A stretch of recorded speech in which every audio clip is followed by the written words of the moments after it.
कक्षा 8 विषय हिंदी, मुख्य पाठ पुस्तक हिंदी पाठमाला, पाठ 15 क्या निराश हुआ जाए। लेखक का नाम हजारी प्रसाद द्विवेदी जी हैं। इस पाठ का सारांश समझा दिए हैं।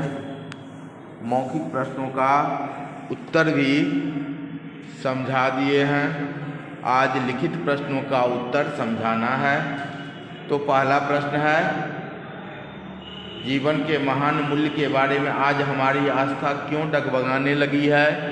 इस प्रश्न का उत्तर होगा, या इस प्रकार से लिखा जा सकता है, आज ईमानदारी को मूर्खता का पर्याय समझा जाने लगा है। सच्चाई केवल भीरू और बेबस लोगों के हिस्से में पड़ी है।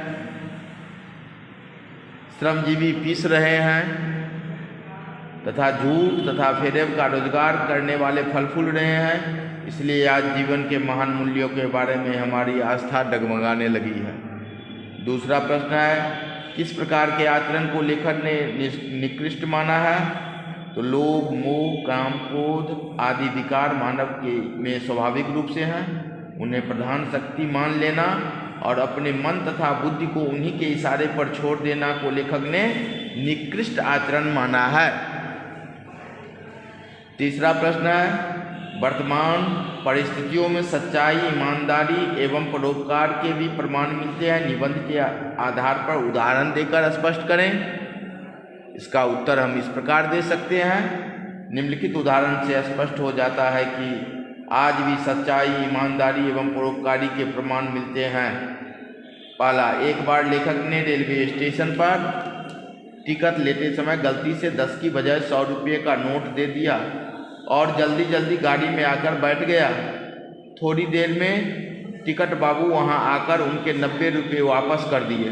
दूसरा, एक बार लेखक बस से सपरिवार यात्रा कर रहे थे। बस 10 बजे या रात्रि में घने जंगल में खराब हो गई। लोग तरह तरह की नकारात्मक शंका कर रहे थे।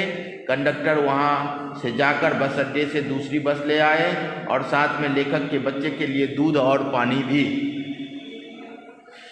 चौथा प्रश्न है, रविन्द्रनाथ ठाकुर ने भगवान से क्या प्रार्थना की है और क्यों। इसका उत्तर हम इस प्रकार लिख सकते हैं, रविन्द्रनाथ ठाकुर ने भगवान से प्रार्थना की है कि संसार में केवल नुकसान ही उठाना पड़े, धोखा ही खाना पड़े, तो ऐसे अवसरों पर हे प्रभु मुझे ऐसी शक्ति दो कि मैं तुम्हारे ऊपर संदेह न करूं, क्योंकि ईश्वर या भगवान सर्वशक्तिमान है और सृष्टि के संचालक भी। पांचवा प्रश्न है, महान भारतवर्ष को पाने की संभावना अभी भी बनी हुई है और आगे भी रहेगी। यह कथन हमें क्या संदेश देता है। इसका उत्तर हम इस प्रकार दे सकते हैं, उक्त कथन हमें संदेश देता है कि मानव द्वारा बनाई गई विधियां गलत नतीजे तक पहुंच रही है। उन्हें बदलना होगा, आए दिन बदलना ही जा रहा है। इसलिए भारतवर्ष में आशा की ज्योति बुझी नहीं है। छठा प्रश्न है, निम्नलिखित का आशय स्पष्ट करें। क, झूठ और फरेब रोजगार फल फूल रहे हैं। तो इसका उत्तर हम इस प्रकार दे सकते हैं, उक्त कथन का तात्पर्य है कि गलत कार्य करने वालों को आजकल सामाजिक प्रतिष्ठा मिलती है। दूसरा है,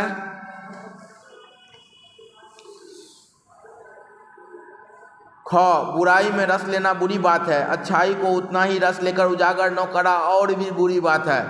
उक्त कथन का तात्पर्य है कि गलत बातों को प्रश्रय देना और सही बातों को उजागर न करना दोनों ही बुरी बात है। ग, व्यक्ति चित्त सब समय आदर्शों द्वारा चालित नहीं होता। इसका उत्तर हम इस प्रकार दे सकते हैं, उक्त कथन का आशय है कि लोगों के हृदय सभी समय आदर्श द्वारा संचालित नहीं होता है। उसे उजागर करना चाहिए जिससे औरों को सीख मिले। इस प्रकार पाठ 15 का प्रश्न उत्तर आज हो गया। अगले दिन जब कक्षा में आएंगे तो दूसरा चैप्टर पढ़ाएंगे।